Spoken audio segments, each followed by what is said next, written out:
E aí, bora falar de educação física? A gente sempre pensa que é só correr na quadra, né? Mas e se cada jogo, cada drible, na verdade, contasse uma história sobre quem a gente é? Vem comigo desvendar o que é a tal da cultura corporal. Essa é a pergunta que não quer calar, né? A gente pensa logo em correr, jogar, competir. Mas será que o objetivo é só esse mesmo? Ficar cansado e ir pro chuveiro? A resposta pode te surpreender. É isso mesmo.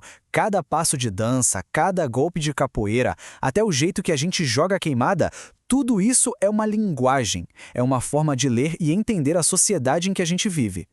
Ok, então vamos mergulhar de cabeça nisso. O conceito-chave para a gente desvendar esse mistério todo é o que os estudiosos chamam de cultura corporal. O nome pode parecer um pouco complicado, mas fica tranquilo, que a ideia por trás é muito poderosa. Pensa comigo.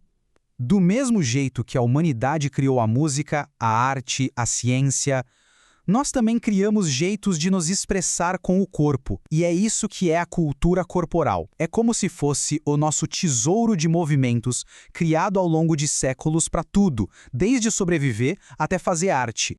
E essa imagem aqui ilustra a ideia perfeitamente. Dá uma olhada. Jogos, esportes, danças, lutas, tá tudo conectado, faz parte de um mesmo universo. Não são coisas separadas, sabe? São como se fossem capítulos da grande história que a gente, como humanidade, escreveu e continua escrevendo com o corpo. E aqui está o pulo do gato. Nenhuma dessas práticas é neutra. O futebol não é só um jogo com uma bola. A dança de rua não é só um monte de movimento legal. Tudo isso nasceu em algum contexto, com interesses, com conflitos. Elas carregam a marca da economia, da política e das disputas de poder de cada época. Beleza? Agora que a gente já entendeu o conceito geral, que tal um tour rapidinho pelas 6 grandes áreas ou manifestações que formam a cultura corporal. Começando pela dança, que é uma das formas mais antigas de comunicação que existe. Pensa só, desde os rituais lá dos nossos ancestrais até os palcos e as festas de hoje, dançar é uma forma de se expressar, de se comunicar, de fazer arte. E a diversidade é simplesmente gigante. Vai desde a técnica super rígida do balé até a alegria pura do nosso frevo e da quadrilha junina.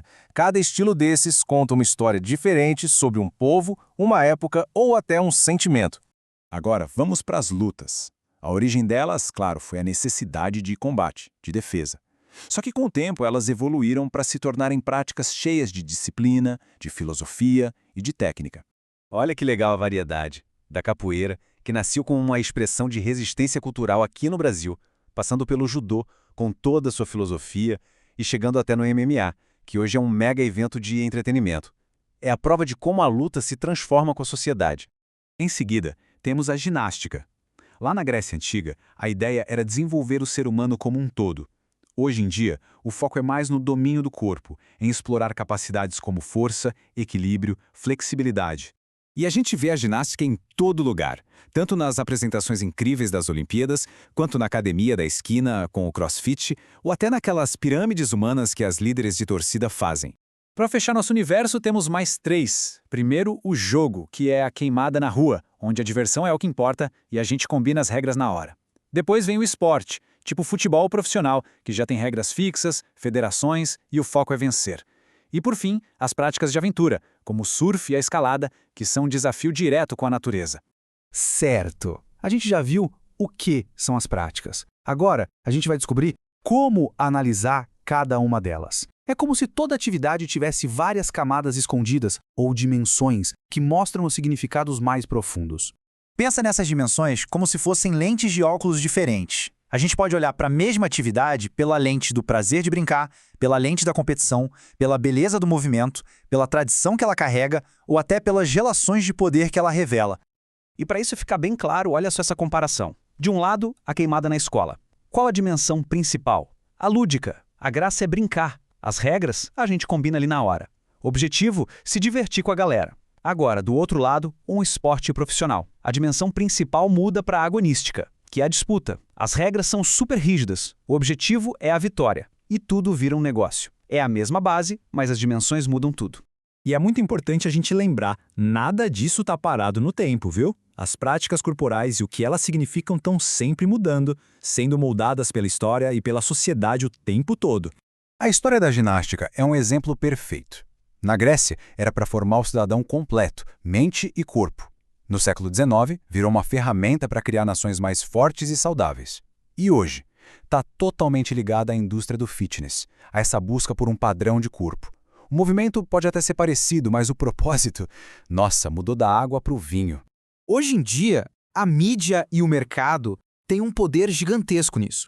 Eles pegam uma luta, por exemplo, às vezes tiram um pouco do seu significado original, botam mais show e transformam num espetáculo como o MMA, que gera milhões de dólares. O lazer vira um produto para vender. E aí, depois de toda essa viagem, a pergunta que fica é: como a gente vai olhar para a próxima partida de vôlei ou para a próxima aula de dança? Tem essa citação de um educador chamado Dermeval Saviani que resume tudo. Estudar a cultura corporal na escola é, no fundo, se apropriar de uma parte daquilo que nos torna humanos.